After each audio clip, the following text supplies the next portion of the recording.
유동호 양혜정과 복지효과를 만드는 사람들.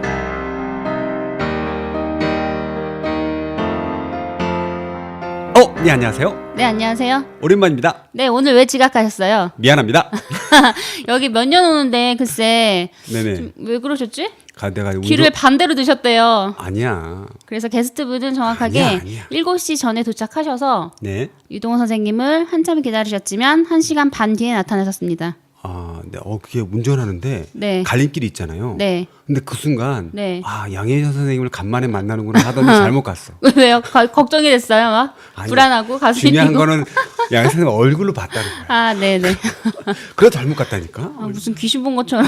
아니 귀신 때문에 그런 게 아니야. 귀신은 어머나 놀라가지고 정신 차리지. 그거 그래요? 아니야. 네. 이쪽 길인가 하다 들어가. 네, 알겠습니다. 이런 잘못도 제 핑계를 내시고. 아니요. 이 사람들이 늦어서 그런 것도 있지만. 그렇죠. 그리고 빈손으로 오셨어요. 삶이라는 게 원래 그런 거 아닌가 싶기도 하고. 아, 그런가요? 네. 빈손 너무 강요하신다. 네, 알겠습니다. 네, 오늘 저희가 원래 사전에 만나려고 했는데 또 일정이 안 맞아가지고 그것도 저 때문이었는데. 네, 그렇습니다. 근데 또 오늘 또 저 때문에 또 늦은 거 아니에요? 네, 그렇습니다. 웬일이니? 3명이 하는데 2명한테 제가 상처를 줬군요. 네, 아니죠. 게스트분께도 불편을 드렸습니다. 네, 알겠습니다. 말투가 법정. 오늘 중요한 선고가 있는 날이었거든요. 네, 죄송합니다. 네. 제가 좀 놀랐어요. 박진옥 사무국장님, 남눈과 나눔 맞죠? 네, 맞습니다. 목소리 들어왔어, 목소리에서. 네, 반갑습니다. 네, 반갑습니다. 네, 어렵게 보셨어요. 진짜. 네, 저희가 이분을 모시려고 1년도 훨씬 전에 기획을 하고 있었고 제가 페이스북에 친구 신청을 하고 계속 호시탐탐 지켜보고 있었습니다. 지금쯤 자기 페이스북에 네. 양혜정이라는 사람이 친추한다. 그러면 1년 안에 포섭 들어가겠다는 걸 알아주십시오. 최근에 한 적이 없어가지고. 그래요? 네네.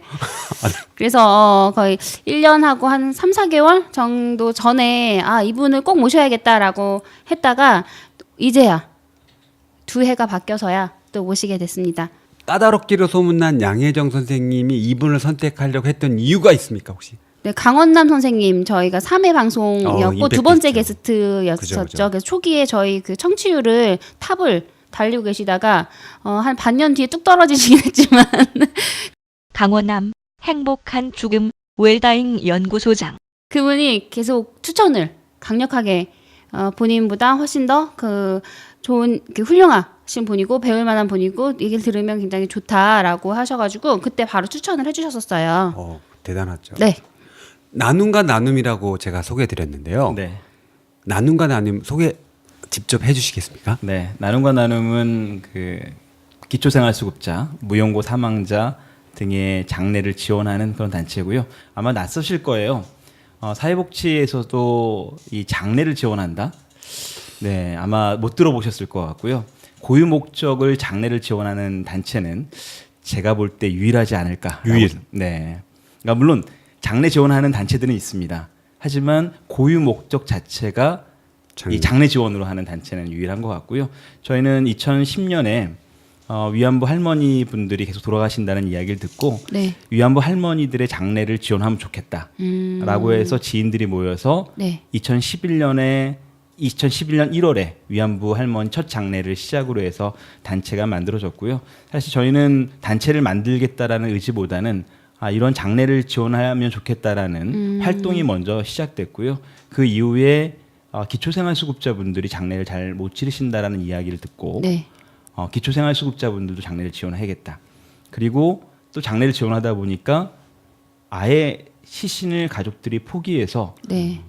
장례조차 못 치르시는 분들이 바로 무용고 사망자다라는 것을 알게 되면서 위안부 할머니 그리고 기초생활수급자, 무용고 사망자 등의 장례를 지원하는 그런 활동을 하고 있습니다.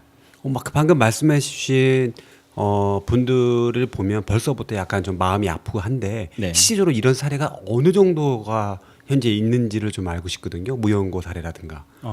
우선 저희가 했던 활동을 말씀드리면 좋을 것 같아요. 네네네. 작년만 해도 288분의 그 정도예요? 무용고 사망자분들을 모셨고요. 네. 서울시만 해도 작년에 366분의 무용고 사망자가 있었습니다. 물론 거기다 기초생활수급자분들의 무용고까지 합치면 한 500명이 넘고요. 네. 전국적으로 보면 한 1,500명 정도의 무용고 사망자가 발생하고 있습니다. 아, 매년이요? 네, 해마다. 네. 그러면 굉장히 그럼 서울시에서 그 정도 발생했을 때 그 그러니까 서울시- 상당 부분을 장례를 맡아서 이렇게 해주신 거네요. 네, 저희가 가장 많이 했다고 생각이 들고요. 네. 어쨌든 하루에 한 명 이상의 서울에서 네. 무용고 그러니까요. 사망자가 발생하고 있는 거죠. 아니 이게 그 쉬운 일이 아닌데요? 어떻게 장례를 계속 그렇게 한다는 거는 관여하고 그분을 어떻게 해주신다는 거는 보통 일이 아니. 저희가 이제 기초생활수급자 장례는 여러분이 생각하시는 그런 장례 네네. 랑 동일한데 네네. 무용고 사망자 장례는 뭐 3일장 이렇게 하는 게 아니고 네. 연결식을 진행한다고 생각하시면 됩니다. 그러니까 영- 화장장에 네네. 가서 네네. 이제 마지막 가시는 길 운구해드리고 네. 그다음에 화장되는 동안에 약 3시간 정도 화장되는 시간은 1시간 반 정도고요. 화장되는 동안에 간단한 연결식 네. 다시 말하면 고인 예식과 종교 행사와 그다음에 헌화 분양 네. 하는 간단한 연결식이 진행된다고 이해하시면 되겠습니다. 유골 안치까지. 네. 네. 그렇게 되는 거기 때문에 한 3일장을 어떻게 그러면 네. 뭐 288분을 모셨어라고 할 수 있겠지만 그렇지는 않고요. 무용고 사망자분들 같은 경우는 하루에 연결식 그리고 한 번에 2분 정도씩 진행이 돼요. 왜냐하면 생각하신 것처럼 366분이라고 한다면 하루에 한 분씩이잖아요. 그렇죠. 한 분 이상인데 네네. 네. 그분들을 25개 구, 서울에 25개 구가 있는데 25개 동시다발적으로 생기기 때문에 이분들을 하루에 한 분씩 하는 건 현실적으로 어렵습니다. 그래서 보통 2분 정도씩을 하루에 모시고 있습니다. 그래도 네, 상당히 그래도- 타이트한데요? 네, 일주일에 거의 3일 내지 4일. 올 겨울만 해도 지금 100분이 넘었어요. 2018년이요? 네, 100분이 넘었어요. 아, 그래요. 110분 이번 주 이제 1분기가 지났는데. 네. 그러니까 그 추세인 거죠. 하루에 네, 네. 한 분 이상인 네. 거죠. 네. 올해는 아마 작년보다 더 늘어날 것 같아요.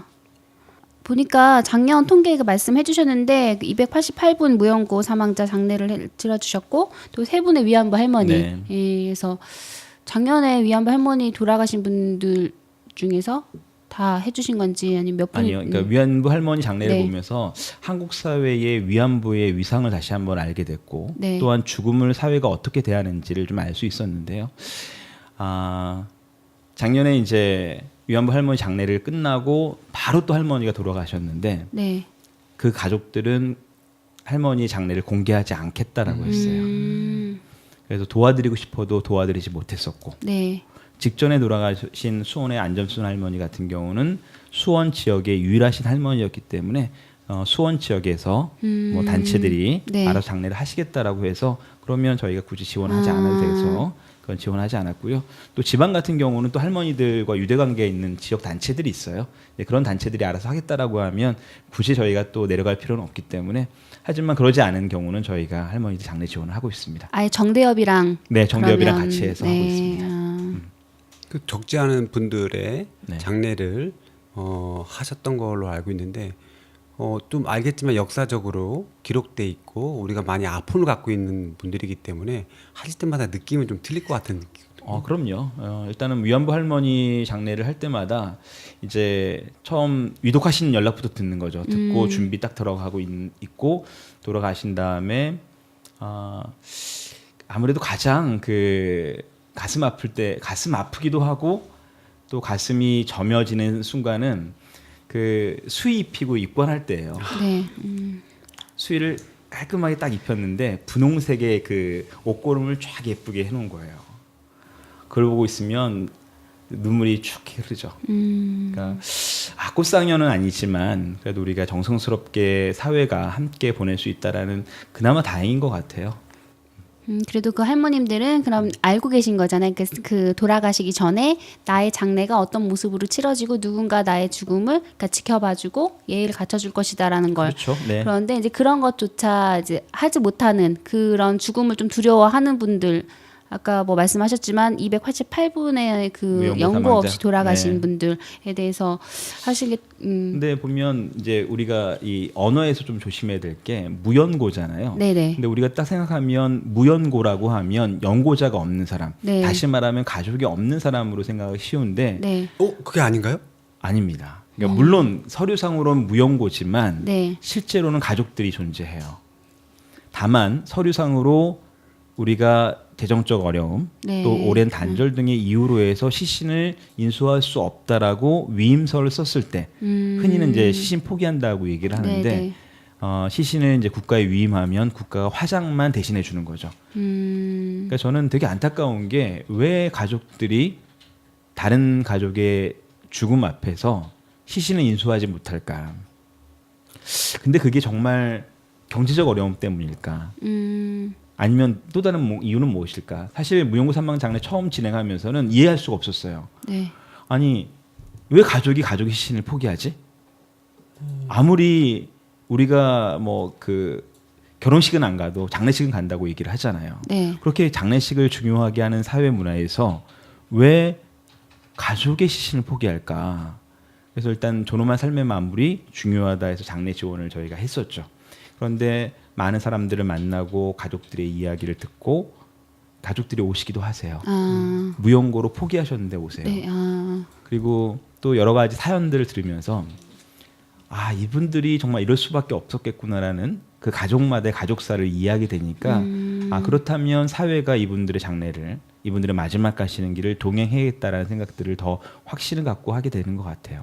만약에 그 무연고 사망자가 발생을 했는데 나눔과 나눔처럼 이렇게 단체에서 장례를 그 치러드리는 일이 없다라고 하면 이제 어떻게 되나요? 그냥 화장만 되는 거죠. 그러니까 아예 그냥 돌아가신 상태 바로 화장이 네네. 되고 흔히 직장이라고 표현을 하는데요. 네. 안치실에서 바로 화장되는 거를 직장이라고 얘기합니다. 장례 절차가 없는 거죠. 바로 네, 한다고? 바로 네, 이제 네, 네. 그러니까 생각해 보시면 장례라고 하면 우리는 네. 빈소에 네. 향을 피우고 또는 국화 헌화를 하고 네. 뭐 어떤 상주랑 절을 하고 이런 과정이 하나의 장례 절차잖아요. 네네. 그다음에 뭐 입관하고 발인하고 하는 과정이 있는데 그 과정 중에서 고인을 추모하고 기억하고 고인과 이별하는 시간이 쏙 빠져버린 거예요. 그냥 안치실에 있다가 바로 입관하고 화장되어 버리는. 다시 말하면 가족과 이별할 수 있는 시간이 허락되지 않는 게 무용고 사망자인 거죠. 제가 했던 장례 중에 어머니가 시신을 포기한 거예요. 어머니가 아들의 시신을 포기했어요. 40대 중반이었는데요. 어머니가 이렇게 쓰셨어요. 시신 위임서에다가 내 아들은 어렸을 때 엄마 아빠한테 폭행을 가하기도 하고 집에 불을 지르기도 하고 어렸을 때 가출해서 젊었을 때 가출해서 오랫동안 단절돼 있었다. 네. 그리고 무엇보다 재정적으로 너무 어려워서 지금 장례를 치를 수 없다라고 이렇게 쓰셨어요. 네. 근데 이제 앞에 부분만 보면 야 이런 인간 내 장례를 치러야 될까라는 생각들을 하게 되는 거죠. 근데 가만히 생각해 봤어요. 물론 들은 얘기는 아니에요. 상상을 해본 거죠. 이 엄마와 자식의 꿈이 다르진 않았을까? 예를 들면 엄마가 희망하는 꿈이 있고 네. 자식이 희망하는 또 꿈이 있는데 네. 혹시 그런 갈등들은 없었을까? 아마 또 그것 말고도 갈등이 있었을 거고 그래서 집을 나와서 오랫동안 단절이 됐고 그런데 만약에 엄마에게 재정적으로 여유가 있었으면 자식의 장례를 안 했을까? 저는 했을 거라고 봐요. 네네. 저는 앞에는 그냥 쓴 이유고요. 결정적으로는 돈이 없어서 장례를 못 치는 것은 아닐까. 아마도 자기가 낳은 자식 정말 미웠을 수도 있어요. 근데 아마도 재정적으로 여유 있었으면 그래도 아마 수의 한 벌 입혀서 보내고 싶었던 게 엄마의 마음이 아니었을까. 실제 저희가 장례했던 분들 중에 가족들이 오시는 경우가 종종 있어요. 근데 그분들은 재정적으로 너무 어려운 거예요. 재정적으로. 네. 그리고 또 문제가 뭐냐면 병원비가 문제예요. 돌아가시기 직전에 발생한 병원비. 네. 그 병원비를 부담을 해야지 시신을 인수할 수가 있는 거야. 병원비와 안치료. 근데 이 두 가지를 부담하지 못하면 시신을 인수할 수가 없는 거예요. 1월 달에 했던 장례 중에 보면 병원비가 800만 원이 나왔대요. 근데 이 800만 원 낼 돈이 없는 거예요. 긴급 의료 지원도 800만 원까지 안 되잖아요. 네네. 안 되니까 어떻게 할 방법이 없는 거예요. 그러려면 방법은 시신을 포기하는 순간에 국가는 가족들이 시신을 포기하는 순간에 그럼 화장을 해줄게 해요. 되게 아이러니한 게 생각해 보세요. 돈이 없어도 치료는 해줘요. 네. 국립병원에서 돈이 없는 사람도 치료는 해주는데 딱 죽은 다음에는 돈이 없잖아요. 그럼 시신을 포기하래요. 그럼 국가가 화장을 해준다 그래요. 장례가 아니고요. 화장을 해준다 그래요. 그러니까 시신을 처리해준다. 네, 시신을 처리해준다는 것이지 네. 장례를 해준다는 건 아니라는 거죠. 그러니까 얼마나 비인간적이에요. 가족이 있는데 돈이 없어? 그러면 국가가 장례를 최소한으로 해줄 수 있게 해주는 게 아니라 돈이 없어? 그럼 시신 포기해. 그러면 국가가 시신은 처리해줄게. 공중위생적 차원에서요. 얼마나 비인간적이에요. 그러니까 저희가 나눔과 나눔의 장례를 지원하면서의 의미는 우선은 돌아가신 분들의 존엄한 삶의 마무리. 사실 초창기에는 그 생각이 더 컸어요. 초창기에는 나눔과 나눔이 돌아가신 분들의 존엄한 삶의 마무리를 지킨다. 이것도 의미 있겠다. 그런 사람들이 질문하는 거예요. 왜? 왜 하냐? 지금 살아있는 사람도 먹고 살기 힘든 이 판에 굳이 죽은 사람을 위해서 돈을 쓸 필요가 있느냐? 이런 질문을 하는 제가 그렇게 질문하려고 했습니다. 아, 그러셨어요? 네. 왜 합니까? 왜? 그렇죠. 아까 지금 여러분께서는 유동호, 양혜정과 복지 국가를 만드는 사람들을 듣고 계십니다. 아니 제 여담 말씀드리면 제가 다른 가는 단체마다 저를 후원했던 친구가 있어요. 거기 제가 뭐 인권 단체 가면 인권 단체 후원해주고 사회복지기관 가면 사회복지기관 후원해주던 친구가 있었는데 제가 나눔과 나눔을 딱 시작하면서 친구한테 얘기했죠. 내가 나눔과 나눔이라는 단체를 할 건데 장례를 지원하는 거야. 했더니 그 친구가 진지하게 저를 보면서 얘기하는 거죠. 내가 인권 단체도 후원할 수 있고 사회복지기관도 후원할 수 있는데 내가 죽은 사람을 위해서 후원하는 것까지는 아직 준비가 안 돼 있다는 얘기를 하더라고요. 이게 일반적인 사람들의 마음인 거죠. 굳이 죽은 사람? 실제 그 무용고 사망자를 다루는 그 실제 업무를 하는 구청 공무원들 중에서도 저희한테 그런 얘기해요. 아니 가족도 포기한 사람을 왜 굳이 장례까지 치러주려고 하냐? 돈 아깝다 하지 마라. 협조할 수 없다 이렇게 얘기하는 구청 직원도 있었습니다. 저는 사실 나눔과 나눔이라는 단체를 강원남 선생님으로부터 소개받고 처음 알았고, 그러니까 이렇게 장례를 해주시는 단체가 있다는 것도 그때 사실은 이게 처음 알았죠. 그러니까 뭐 생겨난 지 얼마 안 됐다고 되어 있긴 하지만, 근데 또 이걸 보면서 좀 생각을 해봤어요. 내가 만약에 가족이 하나도 없고 경제적으로도 굉장히 어렵고 나이가 더 많이 들어서 죽음을 앞두고 있는 시기에 내가 그래도 혼자 여기에서 어디서든 내가 죽었을 때 국가가 어쨌든 나를 장례를 치러주고 안치든 뭐든 그런 처리하는 삶의 마무리를 해준다라고 사후에 어떤 그런 절차적인 것을 해준다라고 했을 때 죽음이 덜 불안할 것 그렇죠. 같아요. 사실 많은 분들이 무용고 사망자면 장례도 치러주고 국가 다 하는 거 아니야? 라고 얘기를 하고요. 외국 사람 만나서 제가 이런 활동을 한다고 하면 외국 사람들은 그거 국가가 하는 거 아니야? 라고 질문합니다. 근데 현실은 그렇지 않다는 그쵸. 거죠. 그냥 시신을 처리하는 것뿐이지 실제 존엄한 삶의 마무리와 장례와는 거리가 먼다는 거죠. 그러니까 저희가 무용고 사망 장례를 하면서 변한 여러 가지 것들이 있는데 그 중에 하나는 뭐냐면 구청에 이 무용고 사망 담당하시는 분들이 예전에 뭐라고 썼냐면 그 공문 제목이요. 무용고 사망자 시체 처리 의뢰라고 했어요. 무용고 사망자 시체 처리 의뢰. 근데 지금 뭐로 바뀌었냐면 물론 이렇게 쓰는 데도 있지만 네. 25개국의 상당 구청들은 네. 무용고 사망자 시신 네. 시체가 아니라 네. 시신 화장 의뢰 뭐 이런 식으로 바뀌었어요. 네네네. 저희는 시체가 시시로 바뀐 것도 되게 네. 감동했었고요. 네. 시체 처리에서 화장 의뢰, 화장 및 장례 의뢰 뭐 이런 식으로 딱 바뀌니까 이게 별거 아닌 것 같지만 네. 사회가 이 가장 그 우리 사회의 기층이라고 할 수 있는 이분들을 어떻게 대하는지가 조금씩 변화 나가는 것이 아닐까라는 생각들을 하게 됐고요. 아까 이제 질문했던 거. 그러면 왜 나눔과 나누면 살아있는 사람도 먹고 살기 힘든데 왜 죽은 사람까지 챙겨야 되냐? 저희가 이제 장례 끝나면 장례 음식이 남잖아요. 사과, 배 이런 음식이 남으면 쪽방에 갖다 드려요.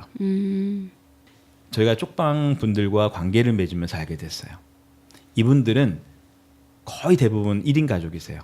무용고 사망자의 특징, 인구학적 특징과 쪽방의 인구학적 특징이 거의 유사합니다. 그러니까 무용고 사망자의 거의 85% 이상은 남성. 그리고 가장 많은 나이대는 50대에서 60대 초반. 그런데 쪽방의 인구학적 특성도 거의 동일해요. 생각보다 연령이 낮아. 네, 낮죠. 네. 그러니까 60대 그 전후가 되게 많아요. 오. 그러니까 무용고 사망자도 지금 보시면 나이도 많이 드신 분이 아니라니까요. 50대 후반에서 60대 초반이 제일 많아요. 그게 비율로. 흔히 말했던 노인 세계에서는 그 거의 뭐 메시급 청춘 아니에요. 그 나이가. 노인도 끼지 노인이 않는 거죠. 아니죠. 노인도 아니죠. 아니죠. 뭐, 쟤 뭐야, 쟤 뭐. 네. 쟤는 일할 근로 능력이 있다고 보는 사람들이에요. 그러니까요. 근데 그 사람들이 무용고 사망대로 죽어요. 생각해 보세요. 우리나라 평균 수명이 80대 초반이기 때문에 10대 후반 80대 초반이기 때문에 80세를 보면 특정한 집단의 사람들이 20년 이상 일찍 죽는다라고 하면 그게 개인 문제일까? 이건 사회 문제라는 거죠. 그렇죠. 사회가 문제 의식을 갖고 봐야 돼요. 왜 특정 집단의 사람들이 20년이나 일찍 죽을까? 근데 그것도 특히 특정한 집단과 특정한 계층에 있는 사람들이 그렇다라는 거죠. 그리고 쪽방에 가서 제가 이제 얘기를 쭉 하다 보니까 이분들은 대부분 단절돼 있어요. 가족들과 단절돼 있고 오랜 시절 가족들과 연락도 안 했어요. 농담 삼아서 이런 말씀하세요. 500만 원 있어? 500만 원 있으면 너 죽으면 가족들이 너 시신 인수할 거고 500만 원 없잖아. 너 무용고 사망자야. 반 농담으로 이런 얘기를 하세요. 500만 원이 기준이에요. 500만 원 있냐 없냐가 돈이 있느냐 없느냐가 네. 무용고- 500만 원 그분들에게 이 되는 거예요. 그래서 어쨌든 저희가 사과랑 배랑 이렇게 들고 가서 이제 나눠 드리고 같이 먹고 하는데 하루는 제가 이제 잘 만나는 분 집에 갔어요. 집이라기보다 방에 갔는데 이렇게 얘기하다가 벽을 딱 봤는데 벽에 제 핸드폰 번호가 적혀 있는 거예요. 그리고 동그라미를 딱 쳐놓은 거예요. 무용고. 왜 썼을까? 왜 썼냐? 가만히 생각해 보니까 이분이 설령 고독사일 수도 있고 네. 또 어떻게 돌아가신 다음에 무용고로 될 수 있는데 그러면 집을 이렇게 찾다 보면 뭔가 이제 연락할 곳이 있을 거잖아요. 사실 그분은 친척도 거의 연락도 안 하고 어머니 돌아가셨고 진짜 연락할 친척도 없는 분이세요. 그러니까 그러면 그 벽에 있는 저한테 연락이 올 거잖아요. 그러면 제가 장례를 치러줄 거라 믿는 거죠. 다시 말하면 무용고 사망자들의 이미 돌아가신 분들의 존엄한 삶의 마무리도 사회적으로 의미가 있고요. 그 의미가 어디서 있냐면 사실은 예비 무용고 사망자 아니면 위험군에 있는 사람들 그런 사람들이 저희가 하는 장례를 보면서 내가 죽어도 사회가 나를 그냥 갖다 버리는 것이 아니라 나의 존엄한 삶의 마무리를 사회가 책임지는구나. 이 사람이 내 장례를 해주는구나라고 느끼는 거죠. 저는 이게 바로 살아있는 사람을 위한 장례인 거예요. 그리고 장례를 가만히 생각해 보시면 장례가 어떻게 사회적으로 유래가 됐을까? 보면 어제까지 저랑 이야기하고 같이 놀던 사람이 다음날 아침 일어나니까 얘기를 안 해요. 존재가 없어졌어. 죽었대. 근데 그걸 받아들이지 못하는 거예요. 생각해보면 어제까지 분명히 얘기하고 나랑 재밌게 놀던 친구가 그 다음날 봤는데 아무 말도 없고 가만히 있는 거예요. 그런데 이거는 큰 충격이에요. 도대체 이걸 어떻게 받아들여야 되지? 근데 장례를 통해서 이 사람과 제대로 이별하는 나가는 거죠. 예를 들면 3일장을 한다라고 하면 3일 동안 가족들이 빈소를 지키면서 그 좋았던 기억, 싫었던 기억, 이제 이 가족과 다시는 만날 수 없다라는 그러한 이제 마음의 준비, 이별의 시간인 거예요. 근데 이 이별의 시간을 제대로 못 갖게 되면 트라우마가 생기게 되죠. 안 그래도 이 가족이 죽은 다음에 상당히 많은 버거워하는 사람들이 있는데 장례조차 안 한다? 아까 제가 예로 들었던 어머니, 자식의 시신은 포기하고 과연 지금 당장 재정적으로는 뭐 어려워서 그랬을 수 있다고 하지만 그게 평생 한으로 되지 않을까요? 내가 자식과 이렇게 멀어지기도 했는데 그 자식이 죽었다라는 소식을 듣고도 내가 그 자식의 장례조차 못하고 그 시신을 내가 내 손으로 포기했다라는 그 마음, 그거는 어머니가 아마 평생 한으로 짊어지고 가실 것 같아요. 그러니까 살아 있으면 네네. 살아있는 분이. 저는 퍼지는 그 1월 말에 장례였는데요. 제 가장 슬펐던 장례, 여러 슬펐던 장례가 있는데 최근에 가장 안타깝고 참 이 장례를 하면서 많이 이렇게 그 마음에 되게 버거움이 있었는데요. 어머니가 70년대 후반생이세요. 아이가 셋이 있어요. 네. 막내가 2013년생이에요. 첫째랑 둘째의 성과 막내의 성이 달라. 근데 어머니는 또 화상으로 돌아가셨어. 그 어머니 시신을 입관을 하는데 사실은 어머니라고 되게 젊은 엄마인 네네. 거잖아요. 입관을 하는데 화상으로 이렇게 돌아가셨으니까 그 이런 생각이 드는 거죠. 돌아가실 때 얼마나 육체적으로 힘들었을까. 그런데 마지막 숨을 골 때 또 마음적으로는 얼마나 힘들었을까. 그 2013년생 막내를 보면서 생각하면서 이 아이가 지금 5살도 안 된 이 아이를 네. 두고 떠나는 엄마의 마음은 또 어땠을까. 그 예전 이 첫째와 둘째 아빠와 막내 아빠 두 분이 시신을 위임해서 무용고 사망자가 되셨습니다. 근데 저는 그 구청에 연락해서 이 아이들한테 연락 좀 했으면 좋겠다. 이 아이들이 꼭 장례식에 왔으면 좋겠다. 라고 했는데 아무도 안 왔어요. 아버지들이 안 보냈겠죠? 뭐 아버지들이 안 보냈는지 뭐 어떻게 했는지 정확히 저희는 알 수 없습니다만은 그 특히 이 아이들이 엄마가 없잖아요. 네. 갑자기 같이 살던 엄마가 가족 관계에 딱 4명이에요. 엄마랑 아들 셋. 근데 엄마가 이제 더 이상 볼 수 없는 거예요. 없어졌대. 그러면 막내 같은 경우는 엄마가 날 버리고 갔나? 이런 상처가 있을 거라는 거예요. 첫째랑 둘째도 마찬가지고. 그러면 어쨌든 이별의 시간이 필요했던 거예요. 근데 그 이별의 시간이 어쨌든 뭐 아빠에 의해서든 아니면 다른 어떤 것에 의해서든 주어지지 않은 거죠. 그러면 이 트라우마를 어떻게 할 거냐는 거예요. 커가면서 분명히 엄마에 대한 그 어린 시절의 기억, 근데 그 기억들이 점점 이렇게 흐려지면서 엄마는 왜 일찍 죽었을까? 나는 엄마랑 이별도 안 했는데? 뭐 이런 마음들이 특히 사춘기가 거치면서 엄청나게 큰 트라우마가 될 거고요. 저는 무용고 사망자 계속 증가하면서 그 가족들이 짊어져야 될 트라우마, 이거는 사회적으로 큰 불안이 될 거라 분명히 생각해요.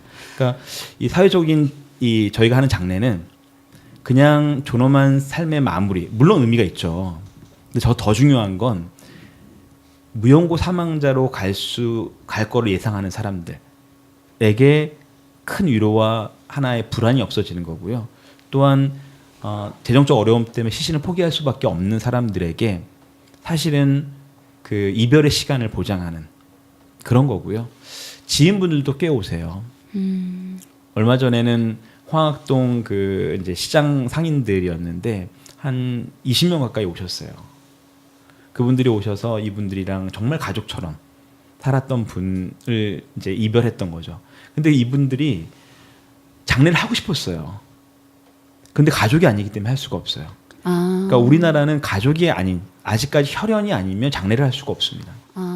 그럼 여기서는 이렇게 나누가 나눔에서는 이제 무용고자에 네, 대해서 무용고자. 그래서 이제 해주시는 거고, 그 상당수가 이제 포기를 해서 무용고자로 처리된다고 하셨는데 그 몇에는 비용, 경제적인 문제를 계속 이제 언급을 해주셨는데 실제로 비용이 얼마나 들어가나요? 지금 여러분께서는 유동호, 양혜정과 복지 국가를 만드는 사람들을 듣고 계십니다. 이제 장례 비용은 자체는 네. 워낙 천차만별이기 때문에 딱히 말씀드리기 쉽지 않고요. 다만 한국소비자보험에서 뽑은 통계 네. 평균 장례비는 한 1,300만 원 정도 된다고 그래요. 근데 물론 그거는 이제 식사비 다 포함된 거기 때문에 네. 최소한의 장례와는 좀 거리가 있고요. 뭐 서울시에서 착한 장례라고 하는 장례를 보면 600만 원 정도 지금 예상을 하고 있습니다. 그러면 어쨌든 1,300만 원까지 아니어도 네. 착한 장례, 반값 장례라고 하는 서울형 장례도 600만 원이라는 거예요. 좋습니다. 거기서 음식값 다 빼도 음식 안 하고 찾아오는 사람도 없으니 우리 음식 안 할게라고 해도 거의 300만 원 정도가 들어요. 그렇다고 한다면 300만 원이 기초생활수급자분들에게 쉬운 금액이 아니에요. 네. 그것도 현금으로 내야 돼요. 일시불로 내야 돼요. 그런데 우리는 이런 생각해요. 조의금으로 내면 되잖아.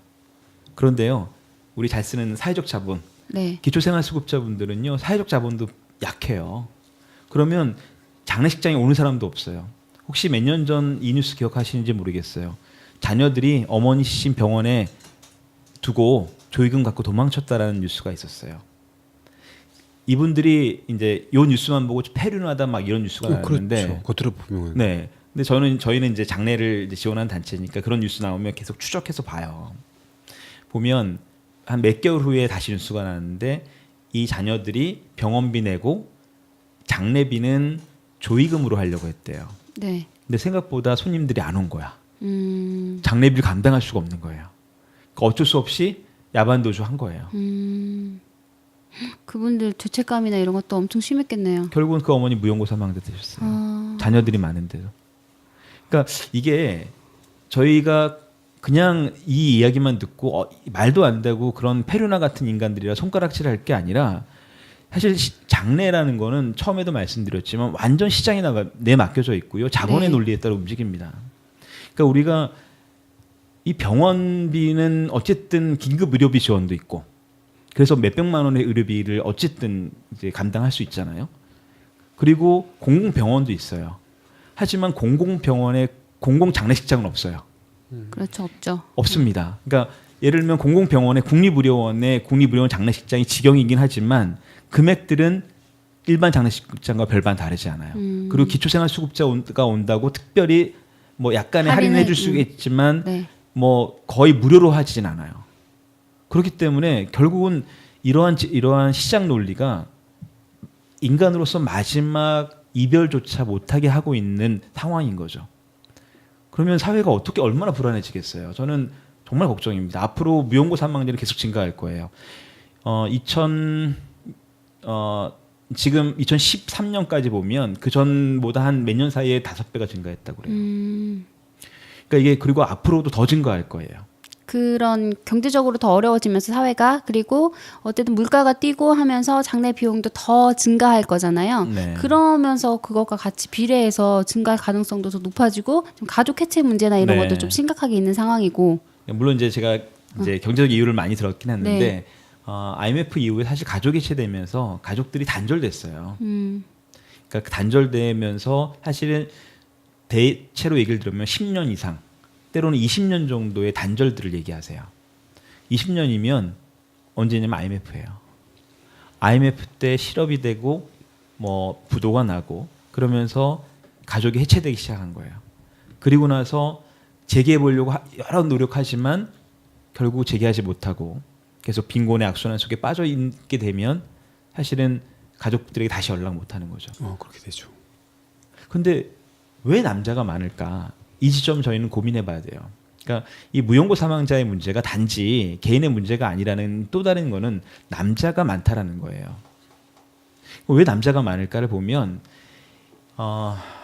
남자들은 그동안에 그 왜 사회복지 역사에서도 나오지만 이 가정 경제를 책임지는 사람들이었어요.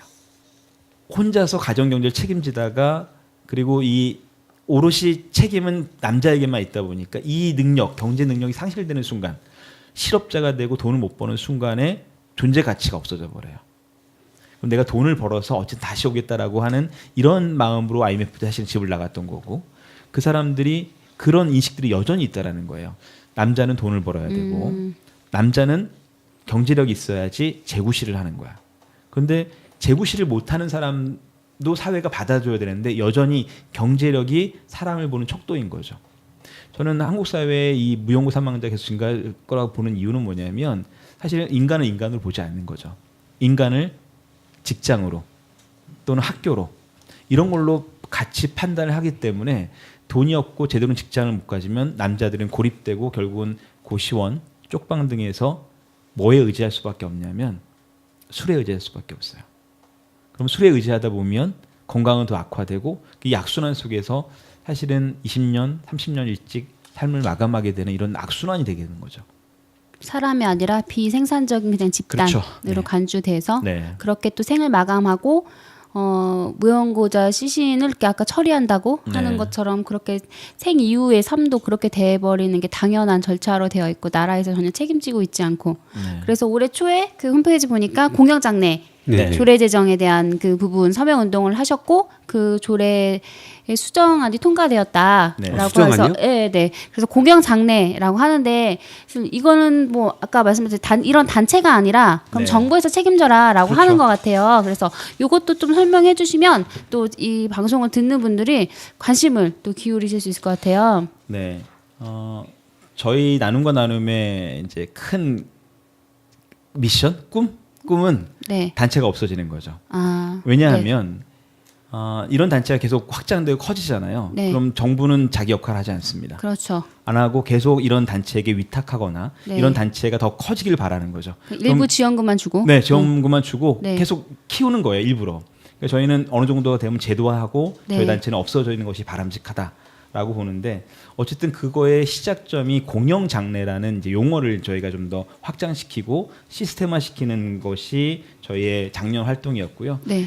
이게 제가 말씀드리고 싶은 건 사회 보장으로서의 공영 장례가 이루어져야 된다. 왜 사회 보장이냐면요. 생각해 보시면 사회 보장 제도는 크게 이제 4대 보험을 생각하시면 되는데 네. 우리나라의 대표적인 이제 사회 보장이라고 하면 자 보면 질병은 개인의 문제예요. 그런데 국가가 건강보험으로 그걸 보장해요. 네. 실업은 개인의 능력의 문제예요. 어떻게 보면. 그런데 고용보험으로 국가가 이 실업이 됐을 때 보장을 또 해주고요. 그리고 청년 실업 등 사실 그건 실업이 아니죠. 취업을 못하는 건데 그것을 위해서도 국가는 엄청난 많은 예산을 써요. 맞아요. 이게 사회 보장이잖아요. 그렇죠. 다시 말하면 조금 전문 용어, 우리 사회복지 전문 용어를 써보면 이게 구사회 위험이에요. 질병, 산재, 실업 이런 것들을 우리 구사회 위험이라고 보는데 최근에는 그러니까 예전에는 그래서 구사회 위험만 사회 보장을 했었죠. 그런데 최근에는 요양과 보육을 신사회 위험으로 보고 사회가 보장하고 있습니다. 예전에 치매 같은 거 집안에서 다 알아서 했어요. 네. 그런데 이제는 요양보험으로 국가가 보장하고 있다는 거예요. 그다음에 보육도 마찬가지죠. 이게 이제는 혼자 외벌이로 할 수 없으니 맞벌이가 되면서 그러면 보육을 예전에 가정이 있잖아요. 개인과 가정이 하던 것들을 사회가 부담해 주는 게 신사회 위험의 사회 보장으로서 대처인 거죠. 그런데 죽음도 가만히 보면 개인과 그 가정이 대처하지 못하고 있어요. 말씀드린 것처럼 가족이 죽었는데 돈이 없으니 또는 오랜 단절, 사실 단절도 돈 때문인 거죠. 그런 이유로 해서 가족의 시신을 포기하는 거예요. 이제는 죽음도 신사회 위험으로 봐야 되지 않을까. 그리고 사회보장적 측면에서 이제 죽음도 모색을 해야 된다는 거죠. 그래서 이제 이 사회보장으로서의 공영 장례가 필요하다는 주장을 했고, 그래서 작년에 이제 서울시 의원이랑 계속 이제 이 공영 장례 조례를 위해서 열심히 이제 조례안을 저희가 성안에서 건네주기도 하고, 그래서 처음에는 서울시 의원도 되게 좋다. 그래서 이대로 가자라고 했었어요. 근데요. 완벽한 안을 이제 제시했죠. 네. 근데 이게 서울시와 협의하는 과정에서 핵심적인 조항들이 다 빠져버렸어요. 이게 수정된 게 아니라 그러니까 과정을 좀 말씀드리면 네네. 이제 재정 과정에서 예정 말씀하시는 과정에서 거죠? 예. 마지막에는 저희가 원하는 게 다 통과는 네. 됐지만 중간에 험난했다라는 거예요. 그러니까 이게 아직 죽음을 사회보장적 측면에서 안 보고 그냥 서비스, 네. 그냥 시혜적인 측면을 바라보고 있는 극명한 현상인 거죠. 그러니까 사회가 죽음을 어떻게 바라보고 있냐 하면 바로 그냥 죽은 사람 이 정도면 되지 않을까라고 하는 거죠. 아직 장례까지 필요 없다라는 인식도 많고요. 그러니까 제 친구 얘기를 잠깐 들었지만 그런 식의 인식, 그러니까 죽은 사람을 위해서 우리가 사회가 돈을 쓰는 것에 대해서 상당히 부정적인 인식이 있는 것을 사실은 확인했고, 이 공영장례 조례를 만들면서 훨씬 더 많은 시민들과 더 이야기해야겠다라는 생각을 했었는데요. 어쨌든 서울시와 조례를 이렇게 그 의원과 이렇게 서울시 의회와 서울시가 조율하는 과정에 장례 지원 대상과 내용을 확 줄여버린 거예요. 그러니까 어떻게 줄였냐면 저희는 모든 기초생활수급자에게는 최소한의 장례를 할 수 있도록 해라. 그러니까 네. 공영장례 핵심이었어요. 네. 그러니까 기초생활수급자들에게는 최소한의 장례가 지원이 돼서 이 사람들이 시신을 포기해서 무용고 사망자가 되지 않도록 해라. 그러니까 이 공영장례 핵심적인 내용이었어요. 가치였고요. 그래서 뭐라고 했냐면 요람에서 무덤까지의 공영장례 조례의 목적에 보시면 이렇게 써놨어요. 고인의 존엄성을 유지하고 상부상조의 공동체 의식과 사회복지의 캐치프레이즈죠. 요람에서 무덤까지라는 사회복지의 가치를 실현하는 것을 목적으로 한다라는 얘기를 제가 넣었었는데 그러면서 이거가 되기 위해서는 반드시 최소한 네. 기초생활수급자분들이 뭐 3일장은 아니어도 최소한 24시간 가족과 이별할 수 있는 시간이 보장되고 그런 빈소가 마련되고 하는 것들이 필요하다라고 해서 그 내용들을 집어넣었는데 협의과정에 돈이 많이 든다는 거죠. 지원 대상은 기초생활수급자 싹 빠지고요. 지원 대상은 장애인, 연고자가 장애인, 네. 미성년자, 네네. 그리고 75세 이상의 어르신만 지원하겠다라고 한 거예요. 연고자가 그런 조건에 있을 있을 때, 때만. 더 열악한 조건에 있을 때. 네, 근데 생각해 보시면 미성년자, 네. 그리고 장애인, 네. 그리고 75세 이상의 연고자인 경우가 몇 명이나 될까요? 제가 한번 그 차동 회의에 서울시 회의 갔었는데 차동 담당하시는 찾아가는 동주민센터. 팀장님이신가가 이거 몇 명 안 되잖아. 라고 하시더라고요. 그러니까 제가 그거 궁금했어요. 그쵸. 아니 이게 무슨 잠깐만 몇 명이니까 나도 갑자기 이런 몇 명 안 돼요. 네네. 실제로 이 공영 장래의 실효성이 없는 거죠. 거의 뭐 그 유도가 만난 사람들 수하고 같이 그래서 이제 그 시민들에게 이제 뭐 서명 캠페인도 하고 그래서 결정적으로 이제 이 조항은 기초생활수급자가 들어가고 하지만 안타깝게도 다 포함된 게 아니라 세부적인 기준은 시행 규칙으로 위임한다라고 이제 끝냈어요.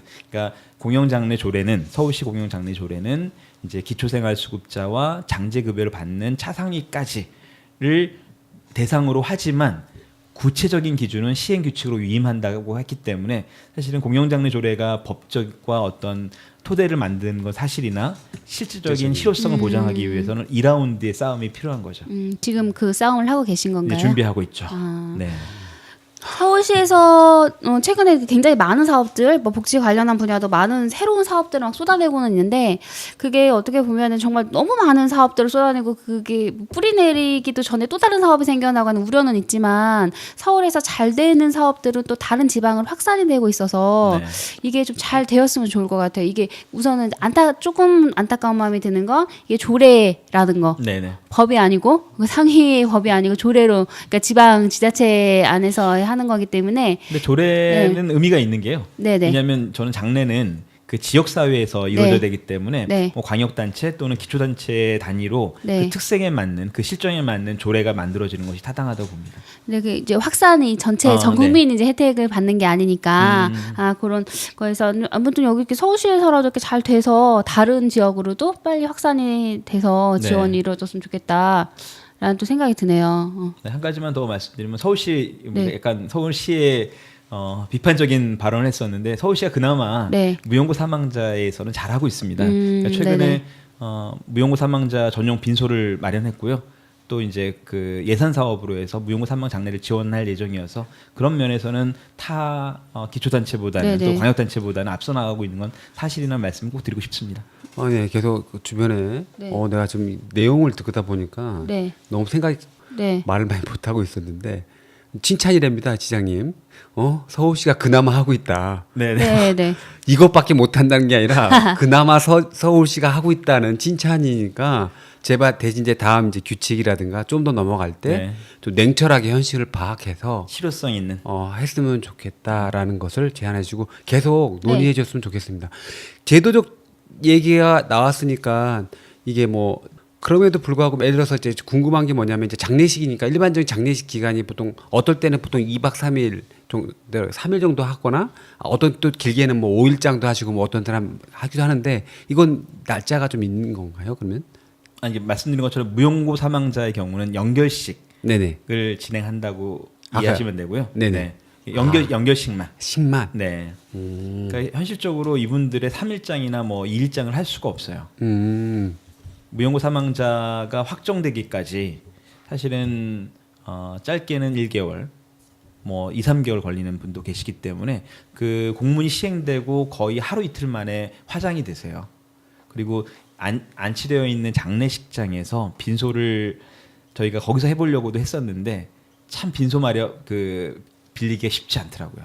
그러니까. 그러니까 장례식장이 아예 없는 건가요? 그렇죠. 그 그러니까 설립이나 이런 것들은 포함이 안 돼 있나요, 조례에? 장사 등에 관한 법률에 네. 그것이 열려 있어요. 근데 네. 최근에 이제 개정이 되면서 지자체가 네. 공설 장례식장을 만들 수 있도록 열려는 있지만 네. 아직 그런 것이 만들어지진 않은 거죠. 그래서 그러니까 이제 제가 그 얘기를 하려고 준 거예요. 아니 네. 장례식장을 만들어야 되는 거 아닌가? 그렇죠. 만들어야 되죠. 서울시 공영장례 조례에 이런 걸 넣었어요. 기본 계획을 수립해라. 기본 계획을 수립해서 공설 장례식장과 같은 것들을 어떻게 확충할지 이걸 통해서 공영장례 보장과 기본 방향을 세워라라는 이러한 그 기본 계획을 수립하고 매년마다 시행 계획을 수립해서 구체적으로 예산도 확보하고 시행을 차근차근 해 나가라는 그 광역단체 조례로서의 그 기본 계획을 서울시 공영장례 조례에 넣어놨습니다. 자, 지방선거가 좀 다가오고 있습니다. 네. 요구해야 될 것 같아요. 네. 요구해야 될 것 같아요. 아, 요구하셔야죠. 여기서 네. 또 네. 더 그거 외에 또 강력하게 요구하시는 그 사항이 있으면 꼭 말씀해 주세요.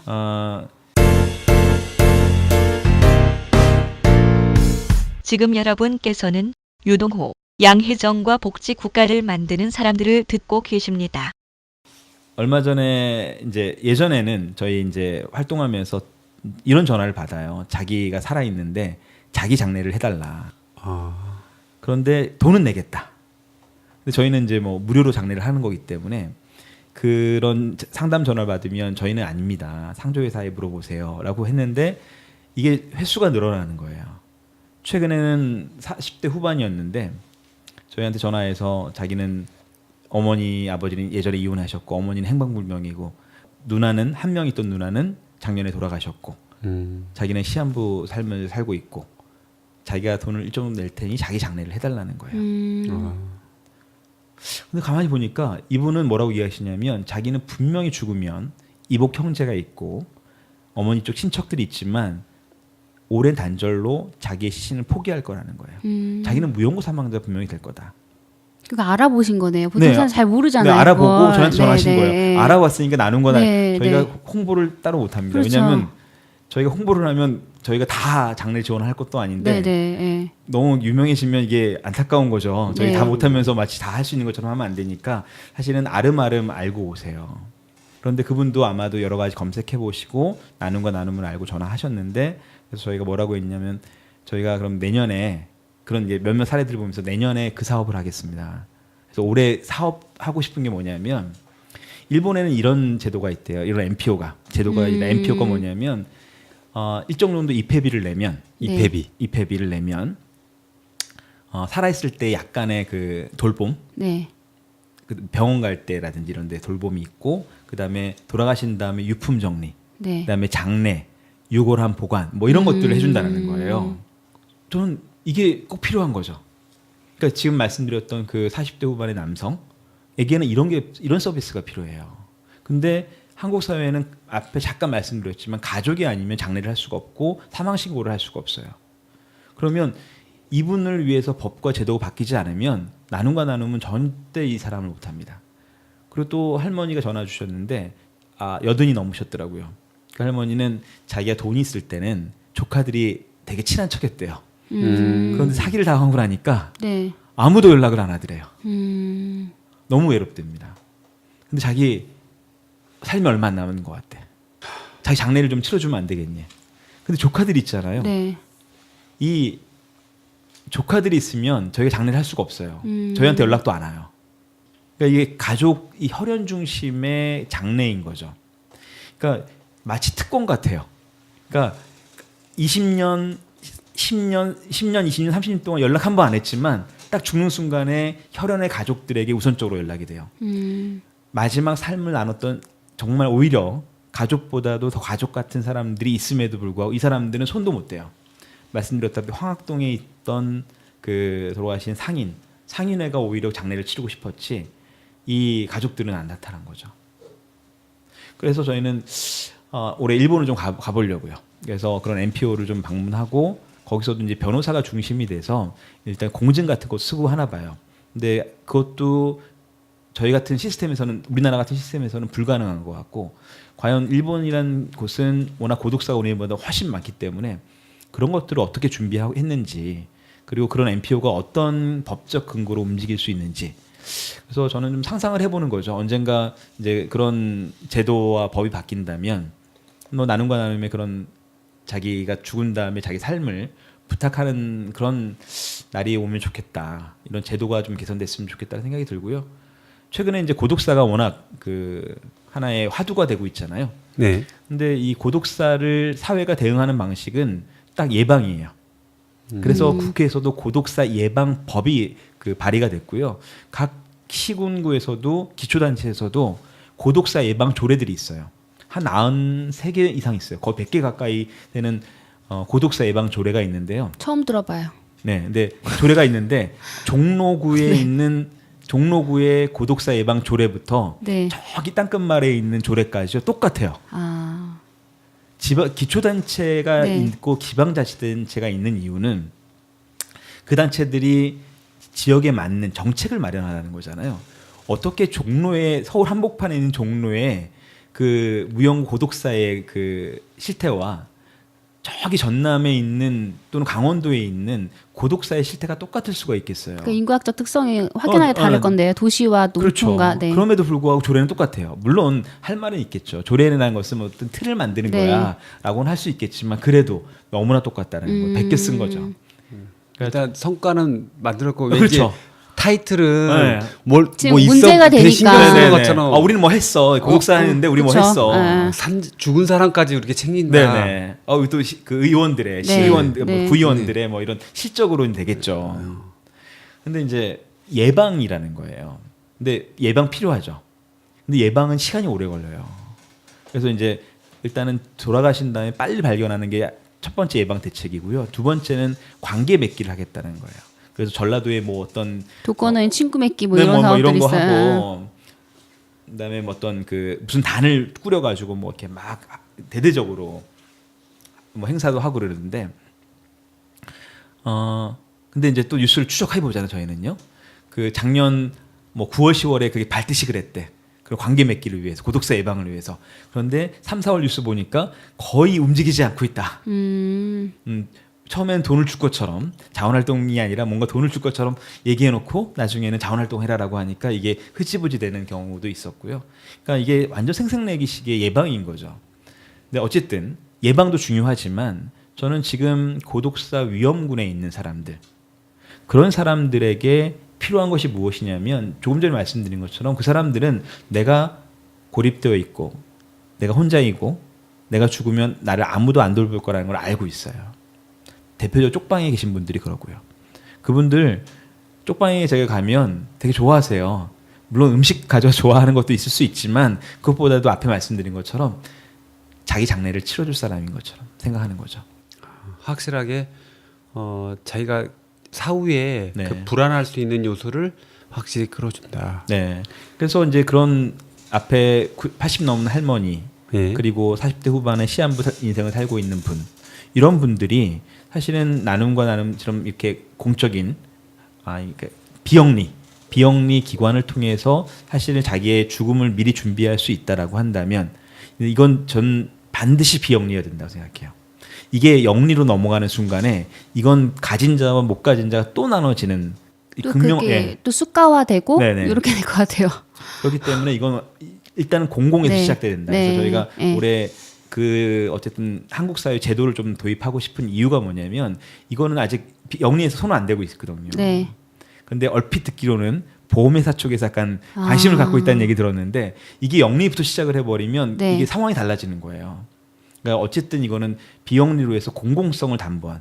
그러니까 저희가 공영장례 조례를 얘기하면서 사회보장으로서의 공영장례를 얘기하는 것처럼 이러한 그 존엄한 삶의 마무리를 위해서 자기가 선택할 수 있는 것 또한 비영리성을 갖고 거기서 이윤을 추구하겠다는 것이 아니라 비영리성을 가진 공공성을 담보로 한 이 장례 지원이 돼야 된다.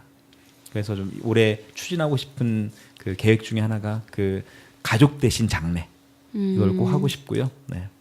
그래서 좀 언급하신 것 중에 그 말 고독사에 대해서 네. 계속 언급을 해주셨는데 홈페이지에도 제가 들어가 봤을 때 그 고독사와 고립사에 대해서 그러니까 가지고 계신 어떤 철학이 이 언어 단어 그 해석에서 좀 묻어나는 것 같아요. 왜 이분들이 고독사보다는 고립사라는 의 단체에서는 그 용어를 선택했는지 그 의미를 개인이 아니고 사회적인 고립, 그러니까 그 내가 스스로 고립됐는가 사회가 고립시켰는가 이 차이에서도 바라보고 계신 것 같거든요. 네, 맞습니다.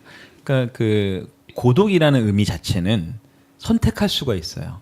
내가 고독을 즐길 수도 있죠. 그런데 고립은 달라요. 고립은 관계가 끊어지고 물론 그것이 자기 선택하는 것일 수도 있지만 사실은 자기 선택보다는 고립되어지는 상황으로 내몰린 거죠. 그래서 과연 한국 사회에 흔히 고독사라고 얘기하는 것이 그 의미처럼 혼자 고독하게 있다가 죽은 것일까? 그거라기보다는 앞에 쭉 말씀드렸던 것처럼 50대가 가족과 단절되고 이 경제적인 부담, 경제 능력이 없어지는 순간에 사회적 관계가 끊어지고 그러면서 고립되어지는 상황으로 내몰린 것이 아닐까. 결국 50대 후반, 60대 초반이 무용고 사망자가 많다라는 것은 바로 이것을 단면적으로 드러내는 거죠. 그래서 저는 고독사라는 용어보다는 고립사가 지금 발생하고 있는 이 죽음을 제대로 설명하고 있는 거다. 실제 일본에서도 고립사란 말을 많이 쓰더라고요. 그러니까 몇 년 전에 이제 그 고독사 관련된 이제 토론회가 있었는데 그때 일본 교수가 한 말이 첫 마디가 이거였어요. 되게 인상적이었어요. 일본에서는 고립사라고 부릅니다. 제가 말씀드린 것처럼 이 현 상황을 잘 설명할 수 있는 것이 바로 고립이라는 용어다. 특히 이 고립사를 보면서 20, 30대가 보는 이 고립사와 50, 60대가 보는 고립사가 달라요. 그러니까 50, 60대는 되게 여전히 무능력하고 그 능력 없는 사람들 이렇게 되는 거지라고 생각을 하고요. 20, 30대는 나도 저렇게 죽을 것 같아라고 생각해요. 오히려 20, 30대가요 훨씬 자기 문제로 받아들여요. 그런데 문제는 뭐냐면 20, 30대는 자기가 선택할 수 있다고 봐요. 요즘에 혼밥 혼술이라는 거 되게 많이 네. 그 유행하잖아요. 저는 되게 문제라고 봐요. 사회가 혼밥 혼술을 권장하고 있어요. 근데 그거는 완전히 철저하게 자본의 논리예요. 왜냐하면 사람들이 점점 1인 가구 많아지니까 자본은 그 사람들을 타겟팅해서 그 사람들 돈을 가져가고 싶은 거예요. 네. 그러려면 혼밥 혼술을 권장해요. 그러니까 청년들은 혼밥 혼술을 해요. 근데 20대와 30대는 건강이 있고요. 또 돈을 벌 수 있는 가능성도 많아요. 그렇기 때문에 혼밥 혼술과 혼자 고독한 것이 괜찮아요. 자기가 선택한 거야. 네. 그런데 문제는 뭐냐면요. 40대, 50대로 넘어가면서 건강도 없어지고요. 이제 일할 자리도 점점 없어져요. 그러면 20, 30대는 고독을 선택했는데요. 이제는 40, 50대는 고독하고 싶지 않아. 사람들과 관계 맺고 싶고 외로운데 이제는 맺을 수가 없어요. 맺을 수가 없고 점점 사회적으로 고립으로 넘어가 버린다는 거죠. 그래서 저는 20, 30대가 생각하는 이 고독사가 자기 문제로 생각하면서도 어떻게 보면 자기 선택할 수 있다고 보지만 나중에 40대, 50대가 돼서 건강이 없어지고 또 재정적으로 어려워지는 순간에 그것은 자기 선택하지 않은 사회적 고립으로 되고 결국 그런 상황 속에서 고립사로 이어지는 것이 아닐까 그런 참 우려가 많이 되고 있습니다. 근데 시간이 너무 많이 지나가지고 네. 제가 많은 내용을 듣고 싶은데 여기서 우리가 항상 하는 게 있지 않습니까? 네. 한 주 또 안 올라왔어요. 오랜만에 퀴즈 정답이 올라왔다가 네네. 네 확실히 오늘도 네. 고독사까지는 아니도 고독한 건 확실한 것 같아요. 아니 아까 잠깐 이제 그 녹음 전에 만나 뵙고 그 식사를 할 때 그 얘기 이제 그 사업 나눔과 나눔의 사업을 들으시고 우리도 아까 다른 분과 함께 단톡방을 만들어서 서로의 안부를 확인하는 무슨 얘기인지 모르신 거예요? 아니 뭐 단톡방을 만들어서 서로 매일 아침마다 잘 살아 있는지 네네. 서로의 안부를 확인하는 그래서 네네. 제가 추천드렸어요. 두 분 같이 하시라고 PD님과 이동호 선생님 아 그래요? 네 같이 하시라고 말씀을 드렸었고요. 선생님 연락드리겠습니다. 네. 네. 한숨은 쉬고 계신 상황이지만 저는 퀴즈를 내겠습니다.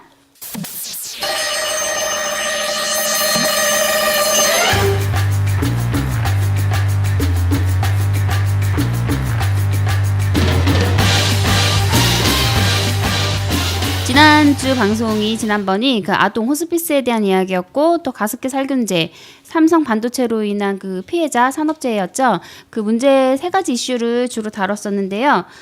문제는 삼성 반도체 피해자 단체 이름은 무엇인지 힌트를 드리면 세 글자입니다.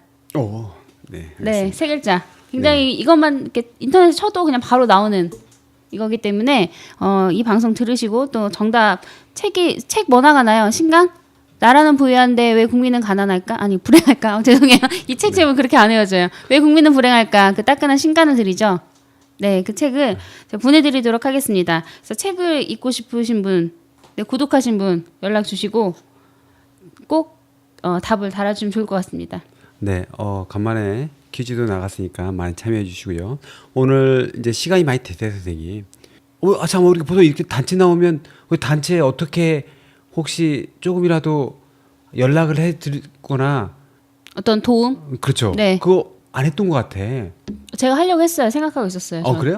저는 내가, 되게 미안해. 준비성이 철저한 사람이기 때문에 몰랐어. 제가 사전 조사에 의하면 이게 그러니까 비영리 단체로 이제 운영을 하고 계시기 때문에 아까도 말씀드렸지만 300분 가까운 분들의 어떤 장례를 치러드리고 이런 절차를 하시면서 사실 그 자부담을 하기엔 굉장히 어려운 부분이고 정보 보조금을 받지 않고 있으신 상태이시고요. 대신에 비영리 단체 지원 사업 엄청난 그 프로포절을 내시고 그걸 통과된 다음에 이게 그냥 뭐 200만 원짜리 2천짜리 사업이 아닐 거 아니에요. 200분의 사업을 하신다라고 하면은 엄청난 서류가 거의 책 몇 개 수준이거든요. 지출 뭐 결의서부터 해가지고 다 웬일이니? 엄청나죠.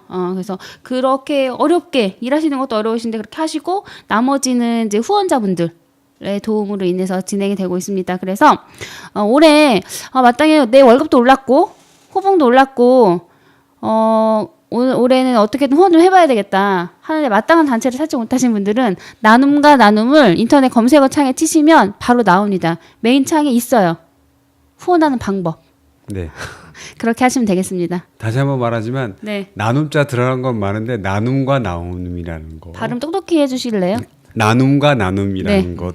지금 많은 얘기 주셨는데 그 중에서도 이제 못다한 얘기가 있거나 혹시 할 일 있으면 어떻게 좀 마무리 좀 네. 해주시겠습니까? 간디가 이런 얘기를 했다고 그래요. 간디요? 네, 간디가 한 사회가 그 사회의 가장 약한 존재를 어떻게 대하는지, 예를 들면 동물이라든지 이런 약한 존재를 어떻게 대하는지를 보면 그 사회의 수준을 알 수 있다라고 했다고 합니다. 저는 이 말을 약간 좀 바꿔서 이렇게 얘기하고 싶어요.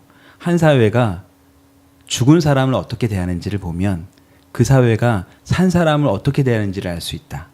다시 말하면 우리가 얘기하는 요람에서 무덤까지. 근데 아직 한국 사회의 사회복지는요. 사회보장은 무덤까지는 가지 않고 있습니다. 따라서 이 죽은 사람의 존엄한 삶의 마무리를 어떻게 하는지를 우리가 앞으로 보면 결국 산 사람을 어떻게 대하는지, 산 사람의 사회복지가 어떤지를 또 알 수 있다라는 말씀으로 마무리하고 싶습니다.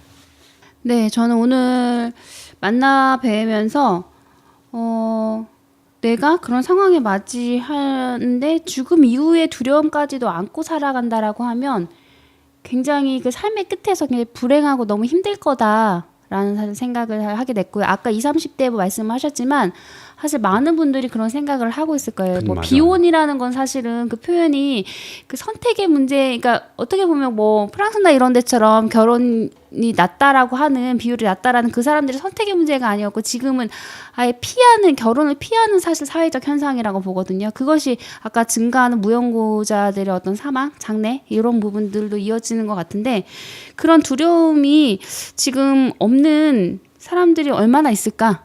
라는 사실 지금 생각이 들었고요. 현재라도 그런 어려움에서 그런 두려움을 크게 안고 가시는 분들에 대한 것들을 조금이라도 아예 해결할 수는 없지만 그런 두려움들을 조금 더 낮춰주고 사회에서 책임지는 형태로 간다라고 하면 서울시에서 그 하시는 활동들을 통해서 서울시의 모범적인 어떤 공경 장례 이게 조례가 또 만들어지고 더 탄탄해지고 실제로 진행이 되었으면 좋겠다라는 또 생각을 하고요. 그렇게 또 활동하시는데 응원하도록 하겠습니다. 네, 고맙습니다. 많은 내용 중에 그 키워드로 보면 이제 고독사 대신 고립사가 맞다고 하는 그 지점 많이 마음속에 남았습니다. 그래서 이 활동이 어떻게 될지 모르겠지만 우리 박진욱 사무국장님께서 하시는 일들이 그 조례가 이후에 탄탄하게 만들어져서 본인 소원대로 이거 해산이 내 목표다 하는 거 빨리 해산되길 바라겠습니다. 네, 고맙습니다. 네, 감사합니다. 감사합니다.